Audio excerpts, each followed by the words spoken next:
Breaking news చూస్తున్నాం. Russia Ukraine మధ్య ఆగని దాడులు. ట్రంప్తో భేటీ జరిగిన 2 రోజులకి మాత్రమే రష్యాపై దాడికి మళ్ళీ యుక్రెయిన్ మొదలుపెట్టింది. రష్యాలోని కీలక గ్యాస్ ప్లాంట్పై యుక్రెయిన్ అటాక్ చేసింది. ఇటు ఓరెన్బర్గ్ ప్రాంతంలోని అతిపెద్ద గ్యాస్ ప్రాసెసింగ్ ప్లాంట్ని దాన్ని లక్ష్యంగా చేసుకొని డ్రోన్లతో దాడి చేసింది యుక్రెయిన్. కీవ్కి అంటే ఒక రకంగా యుక్రెయిన్కి దాదాపు 1700 కిలోమీటర్ల దూరంలో ఉన్న ఈ ప్లాంట్ని టార్గెట్ చేసుకుంటూ మరి అక్కడి నుంచి మిసైల్స్తో దాడి చేసినట్టు తెలుస్తుంది. యుక్రెయిన్ దాడితో గ్యాస్ ప్లాంట్లో ఒక్కసారిగా మంటలు చెలరేగాయి. ఒక్కసారి మనం చూస్తే కనుక 1700 కిలోమీటర్లు, అలాగే గతంలో కూడా 2000 కిలోమీటర్లు అంత దూరంలో ఉండి ఇంతకుముందు న్యూక్లియర్ పవర్ ప్లాంట్ని టార్గెట్ చేశారు. ఈసారి పెట్రోలియం గ్యాస్కి సంబంధించిన ఒక ప్లాంట్ని టార్గెట్ చేశారు. మనం ఆ విజువల్స్లో చూడొచ్చు. మంటలు పెద్ద ఎత్తున ఎగసిపడుతున్నాయి. అక్కడ ఆ ప్లాంట్ని టార్గెట్ చేస్తూనే ఆ ప్రాసెసింగ్ ప్లాంట్ ఏదైతే ఉందో గ్యాస్కి సంబంధించిన ప్రాసెసింగ్ ప్లాంట్, ఆ ప్రాసెసింగ్ ప్లాంట్ని టార్గెట్ చేస్తూ 1700 కిలోమీటర్ల దూరం నుంచి మిసైల్స్ని ప్రయోగించారు. గతంలో కూడా 2000 కిలోమీటర్ల పైగా టార్గెట్స్ని అచీవ్ చేసింది యుక్రెయిన్. ఒక రకంగా రష్యాకి సంబంధించిన ఎయిర్ డిఫెన్స్ సిస్టమ్ మరి వీక్గా ఉందా ఏంటా అని ప్రశ్నించుకోవాలి. ప్రస్తుతానికైతే యుక్రెయిన్ లాంగ్ రేంజ్ మిసైల్స్ని యూజ్ చేస్తుంది. రష్యాలో న్యూక్లియర్ ప్లాంట్స్, అలాగే గ్యాస్ ప్రాసెసింగ్ ప్లాంట్స్, వీటిని టార్గెట్ చేస్తూ ప్రస్తుతానికైతే దాడులు చేస్తున్నట్టు తెలుస్తుంది. ఈ దాడి కారణంగా ప్లాంట్లోని ఒక యూనిట్లో మంటలు చెలరేగాయి. ఆ తర్వాత వీటిని అదుపులోకి తెచ్చినట్టు ఆ ప్రాంత గవర్నర్ వెల్లడించారు. ఈ ఘటనలో ఎవరు గాయపడలేదని చెప్పేసి వెల్లడించారు. మొత్తం మీద అయితే దాడి చోటు చేసుకున్న ప్రదేశం జనావాసాలకి అతి దగ్గరగా ఉందని చెప్పారు. ఒకసారి మనం ఆ విజువల్స్లో కూడా చూడొచ్చు. సిటీకి చాలా దగ్గరలో ఉన్న ప్రాసెసింగ్ ప్లాంట్ అది. కానీ యుక్రెయిన్కి దాదాపు 1700 కిలోమీటర్ల దూరంలో ఉన్న లొకేషన్. కానీ అలాంటి లొకేషన్ని టార్గెట్ చేస్తూ ప్రిసిషన్ టార్గెటింగ్ చేస్తూ మిసైల్స్ని యూజ్ చేస్తుంది యుక్రెయిన్ ప్రస్తుతానికి. ఇటు ట్రంప్ పీస్ డీల్ని మాట్లాడుతూ ఇటు హంగరీలో మాట్లాడే తరుణంలో ప్రస్తుతానికి యుక్రెయిన్ ఇలాంటి ఒక డెసిషన్ తీసుకుంది. మరి దీనికి రష్యా ఎలా స్పందించబోతుంది, ఎలా దాడి చేయబోతుంది అన్నది మనం ఒక్కసారి వేచి చూడాలి. ఇటు రష్యాలోని సుదీర ప్రాంతాల్లో కూడా యుక్రెయిన్కి సంబంధించిన యుక్రెయిన్ దళాలకు సంబంధించిన డ్రోన్ల దాడులు ఎక్కువైపోయాయి ఈ మధ్యకాలంలో. గత నెల దాదాపు 2000 కిలోమీటర్ల మేరకు లోపలికి చొచ్చుకొని దాడికి తెగబడ్డ ఘటనలు కూడా మనం చూసాం. సో రష్యా ఎయిర్ డిఫెన్స్ వ్యవస్థలకు ఇది సవాలుగా మారింది. ఒక రకంగా వార్ స్టార్ట్ అయిన కొత్తలో మనం చూసాం డ్రోన్స్ని ఎక్కువ శాతం యూజ్ చేస్తున్నారు. చిన్న డ్రోన్స్, యుద్ధ ట్యాంకులను కానీ అక్కడ రష్యాకి సంబంధించిన సోల్జర్స్ కానీ వీళ్ళున్న చోటుని, వీళ్ళున్న చెక్ పాయింట్స్ని టార్గెట్ చేస్తూ డ్రోన్స్ యూజ్ చేస్తూ గతంలో దాడులు చేసేవాళ్ళు.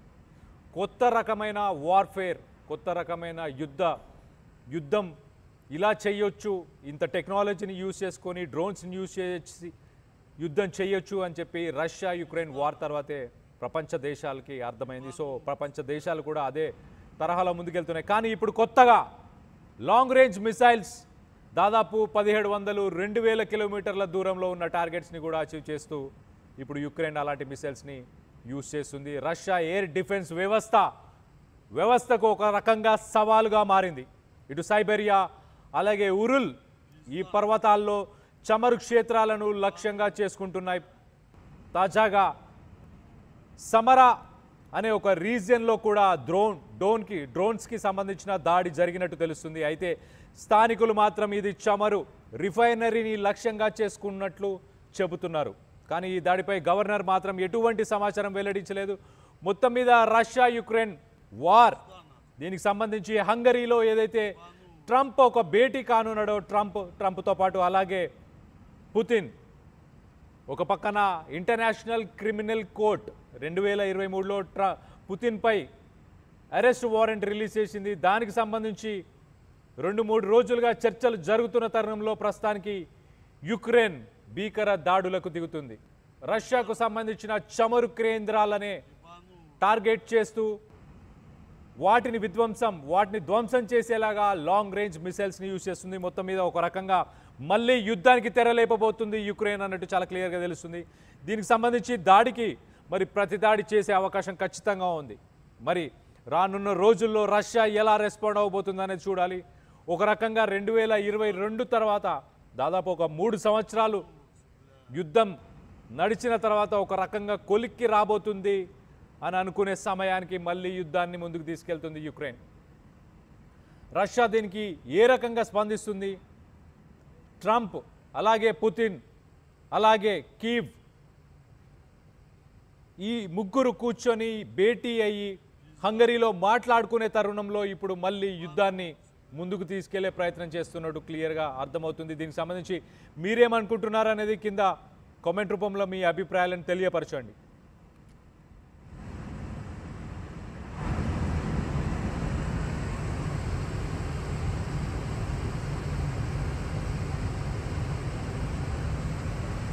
Пизда нахуй. Ебанулся, бля. బ్రేకింగ్ న్యూస్ చూస్తున్నాం. రష్యా యుక్రెయిన్ మధ్య ఆగని దాడులు. ట్రంప్తో భేటీ జరిగిన 2 రోజులకి మాత్రమే రష్యాపై దాడికి మళ్ళీ యుక్రెయిన్ మొదలుపెట్టింది. రష్యాలోని కీలక గ్యాస్ ప్లాంట్పై యుక్రెయిన్ అటాక్ చేసింది. ఇటు ఓరెన్బర్గ్ ప్రాంతంలోని అతిపెద్ద గ్యాస్ ప్రాసెసింగ్ ప్లాంట్ని దాన్ని లక్ష్యంగా చేసుకొని డ్రోన్లతో దాడి చేసింది యుక్రెయిన్. కీవ్కి అంటే ఒక రకంగా యుక్రెయిన్కి దాదాపు 1700 కిలోమీటర్ల దూరంలో ఉన్న ఈ ప్లాంట్ని టార్గెట్ చేసుకుంటూ మరి అక్కడి నుంచి మిసైల్స్తో దాడి చేసినట్టు తెలుస్తుంది. యుక్రెయిన్ దాడితో గ్యాస్ ప్లాంట్లో ఒక్కసారిగా మంటలు చెలరేగాయి. ఒక్కసారి మనం చూస్తే కనుక 1700 కిలోమీటర్లు, అలాగే గతంలో కూడా 2000 కిలోమీటర్లు అంత దూరంలో ఉండి ఇంతకుముందు న్యూక్లియర్ పవర్ ప్లాంట్ని టార్గెట్ చేశారు. ఈసారి పెట్రోలియం గ్యాస్కి సంబంధించిన ఒక ప్లాంట్ని టార్గెట్ చేశారు. మనం ఆ విజువల్స్లో చూడొచ్చు. మంటలు పెద్ద ఎత్తున ఎగసిపడుతున్నాయి. అక్కడ ఆ ప్లాంట్ని టార్గెట్ చేస్తూనే ఆ ప్రాసెసింగ్ ప్లాంట్ ఏదైతే ఉందో గ్యాస్కి సంబంధించిన ప్రాసెసింగ్ ప్లాంట్, ఆ ప్రాసెసింగ్ ప్లాంట్ని టార్గెట్ చేస్తూ 1700 కిలోమీటర్ల దూరం నుంచి మిసైల్స్ని ప్రయోగించారు. గతంలో కూడా 2000 కిలోమీటర్ల పైగా టార్గెట్స్ని అచీవ్ చేసింది యుక్రెయిన్. ఒక రకంగా రష్యాకి సంబంధించిన ఎయిర్ డిఫెన్స్ సిస్టమ్ మరి వీక్గా ఉందా ఏంటా అని ప్రశ్నించుకోవాలి. ప్రస్తుతానికైతే యుక్రెయిన్ లాంగ్ రేంజ్ మిసైల్స్ని యూజ్ చేస్తుంది. రష్యాలో న్యూక్లియర్ ప్లాంట్స్, అలాగే గ్యాస్ ప్రాసెసింగ్ ప్లాంట్స్, వీటిని టార్గెట్ చేస్తూ ప్రస్తుతానికైతే దాడులు చేస్తున్నట్టు తెలుస్తుంది. ఈ దాడి కారణంగా ప్లాంట్లోని ఒక యూనిట్లో మంటలు చెలరేగాయి. ఆ తర్వాత వీటిని అదుపులోకి తెచ్చినట్టు ఆ ప్రాంత గవర్నర్ వెల్లడించారు. ఈ ఘటనలో ఎవరు గాయపడలేదని చెప్పేసి వెల్లడించారు. మొత్తం మీద అయితే దాడి చోటు చేసుకున్న ప్రదేశం జనావాసాలకి అతి దగ్గరగా ఉందని చెప్పారు. ఒకసారి మనం ఆ విజువల్స్లో కూడా చూడొచ్చు. సిటీకి చాలా దగ్గరలో ఉన్న ప్రాసెసింగ్ ప్లాంట్ అది. కానీ యుక్రెయిన్కి దాదాపు 1700 కిలోమీటర్ల దూరంలో ఉన్న లొకేషన్. కానీ అలాంటి లొకేషన్ని టార్గెట్ చేస్తూ ప్రిసిషన్ టార్గెటింగ్ చేస్తూ మిసైల్స్ని యూజ్ చేస్తుంది యుక్రెయిన్ ప్రస్తుతానికి. ఇటు ట్రంప్ పీస్ డీల్ని మాట్లాడుతూ ఇటు హంగరీలో మాట్లాడే తరుణంలో ప్రస్తుతానికి యుక్రెయిన్ ఇలాంటి ఒక డెసిషన్ తీసుకుంది. మరి దీనికి రష్యా ఎలా స్పందించబోతుంది, ఎలా దాడి చేయబోతుంది అన్నది మనం ఒక్కసారి వేచి చూడాలి. ఇటు రష్యాలోని సుదీర ప్రాంతాల్లో కూడా యుక్రెయిన్కి సంబంధించిన యుక్రెయిన్ దళాలకు సంబంధించిన డ్రోన్ల దాడులు ఎక్కువైపోయాయి ఈ మధ్యకాలంలో. గత నెల దాదాపు 2000 కిలోమీటర్ల మేరకు లోపలికి చొచ్చుకొని దాడికి తెగబడ్డ ఘటనలు కూడా మనం చూసాం. సో రష్యా ఎయిర్ డిఫెన్స్ వ్యవస్థలకు ఇది సవాల్గా మారింది. ఒక రకంగా వార్ స్టార్ట్ అయిన కొత్తలో మనం చూసాం డ్రోన్స్ని ఎక్కువ శాతం యూజ్ చేస్తున్నారు. చిన్న డ్రోన్స్, ట్యాంకులను, యుద్ధ ట్యాంకులను కానీ అక్కడ రష్యాకి సంబంధించిన సోల్జర్స్ కానీ వీళ్ళున్న చోటుని, వీళ్ళున్న చెక్ పాయింట్స్ని టార్గెట్ చేస్తూ డ్రోన్స్ యూజ్ చేస్తూ గతంలో దాడులు చేసేవాళ్ళు.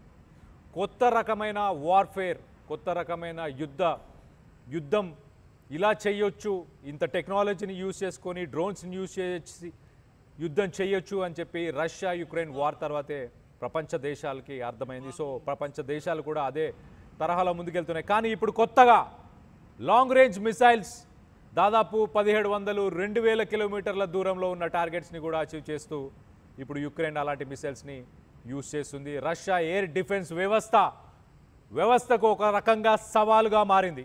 ఇటు సైబెరియా అలాగే ఉరుల్ ఈ పర్వతాల్లో చమురు క్షేత్రాలను లక్ష్యంగా చేసుకుంటున్నాయి. తాజాగా సమరా అనే ఒక రీజియన్లో కూడా డ్రోన్స్కి సంబంధించిన దాడి జరిగినట్టు తెలుస్తుంది. అయితే స్థానికులు మాత్రం ఇది చమురు రిఫైనరీని లక్ష్యంగా చేసుకున్నట్లు చెబుతున్నారు. కానీ ఈ దాడిపై గవర్నర్ మాత్రం ఎటువంటి సమాచారం వెల్లడించలేదు. మొత్తం మీద రష్యా యుక్రెయిన్ వార్ దీనికి సంబంధించి హంగరీలో ఏదైతే ట్రంప్ ఒక భేటీ కానున్నాడో ట్రంప్తో పాటు అలాగే పుతిన్ ఒక పక్కన ఇంటర్నేషనల్ క్రిమినల్ కోర్ట్ 2023లో పుతిన్పై అరెస్ట్ వారెంట్ రిలీజ్ చేసింది. దానికి సంబంధించి 2-3 రోజులుగా చర్చలు జరుగుతున్న తరుణంలో ప్రస్తుతానికి యుక్రెయిన్ భీకర దాడులకు దిగుతుంది. రష్యాకు సంబంధించిన చమురు కేంద్రాలనే టార్గెట్ చేస్తూ వాటిని ధ్వంసం చేసేలాగా లాంగ్ రేంజ్ మిసైల్స్ని యూజ్ చేస్తుంది. మొత్తం మీద ఒక రకంగా మళ్ళీ యుద్ధానికి తెరలేపబోతుంది యుక్రెయిన్ అన్నట్టు చాలా క్లియర్గా తెలుస్తుంది. దీనికి సంబంధించి దాడికి ప్రతి దాడి చేసే అవకాశం ఖచ్చితంగా ఉంది. మరి రానున్న రోజుల్లో రష్యా ఎలా రెస్పాండ్ అవ్వబోతుంది అనేది చూడాలి.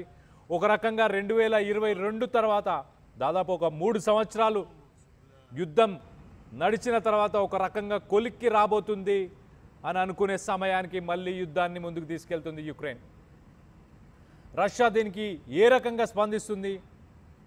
ట్రంప్ అలాగే పుతిన్ అలాగే కీవ్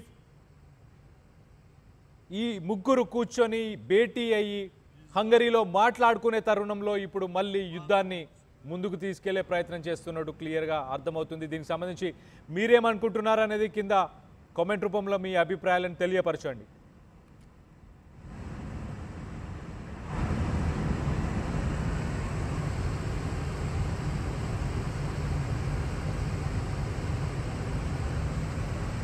Пизда нахуй.